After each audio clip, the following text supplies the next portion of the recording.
is a horrible thing, right? Now, we all know police brutality been going on for a long time in this nation, right? Too long. And we know that, right? And we know we do have good officers out there. And we also have some murderers out there as well. That's really bad, right? Accountability! Accountability is key. Because if we go out there and do something, we have to own up to our fuck-ups, right? We have to do time in jail, right? In prison, right?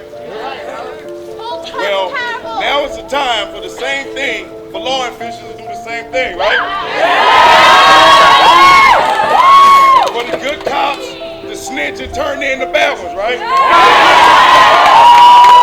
But I will say this right here, though.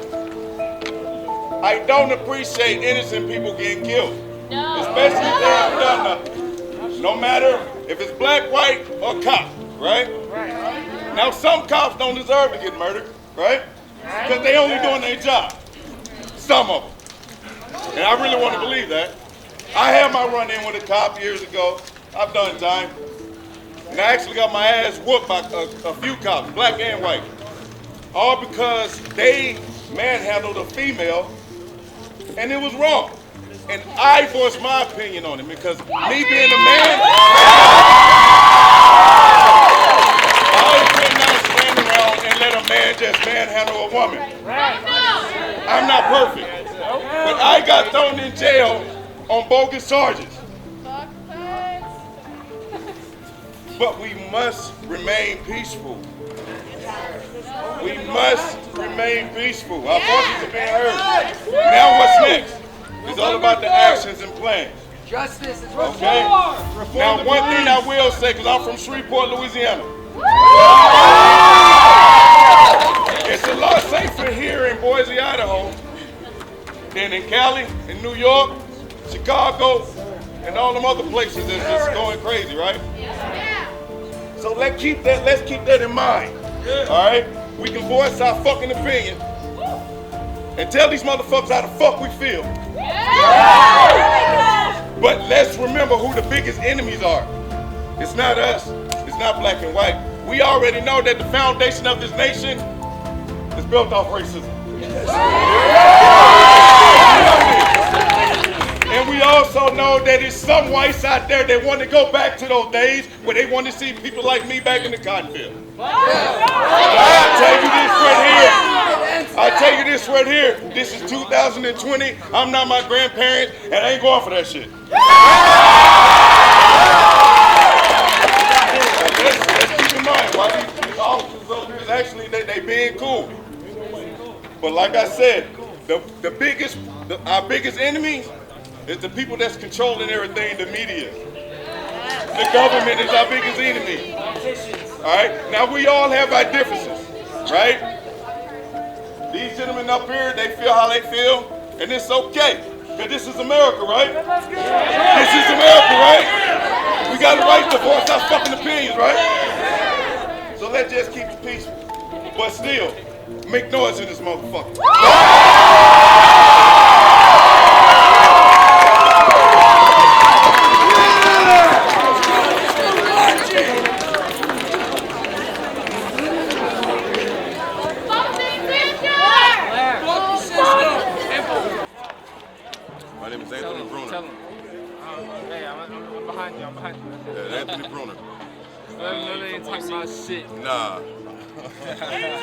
Nah, I'm not from Boise. I'm from Louisiana, man. Shreveport, Louisiana. Nice. How'd you end up in Boise? Yeah, huh? How'd you end up in Boise? Man, it's a long story, man. I used to, most definitely. I used to be a traveling door-to-door salesman, so that's what actually brought me out here to Boise. You know, and the rest is history after that. Yeah. How long you been here? Off and on, from 2002 to 2010. Went back home to Louisiana from 2010 to 2015 and been back since. So you made a comment earlier about getting arrested? Yeah. What was that like? It was horrible, man. It's fucked up, you know, that it took place, but you have some officers out there that really abuse their power because they have that badge. And I voiced my opinion on a certain situation. I wasn't in their face. I wasn't threatening them or nothing like that. I said what I said, and as soon as I turned around and walked away, you know, I get tackled and get thrown to the ground and get stomped out. Got stomped out. Got taken to jail, man. How long were you in jail for? I was in there for like a few weeks. Yeah, a few weeks. It wasn't that long, man. But yeah, I had my eyes swollen and all that, man. So I really have something against like police brutality, man. I don't like it's ridiculous. I get it. The cops do have a dangerous job out here, and they do have to deal with crazy people. But in the same notion, it's like you just can't go around and just killing people. Yeah. Just because you have the power and you know that your department is going to back you up. Yeah. You can't do that. And we also know that the government is going to protect their loved ones anyway. That's facts, you know? But, yeah, man. Were you able to get medical attention while you were in jail? No, man. I pretty much just, all I had was like a black eye and a little bloody nose. It wasn't nothing bad, so no, I didn't get it.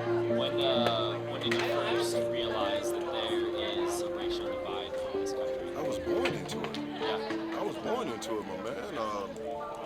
Come on, history speaks for itself in America. But I mean, well, like, when was that moment you personally were like, you experienced that, you really felt it? Or was that just like, you know, it was just kind of always that way? Well, when I was a kid, my mother pretty much like kept me safe away from like harm's way.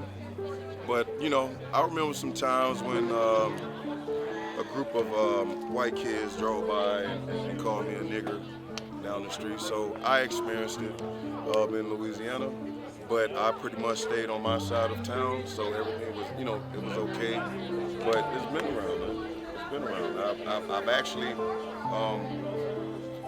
I actually had a talk with a fellow one time when I was incarcerated. He was from Florida, and he opened up to me one time, man, and he told me, you know, he grew up in the Klans, and he really poured his heart out to me and told me that, man, that one day that he looked back on his life and was like, this wrong. And we actually ate together, drank together, you know, he shared food.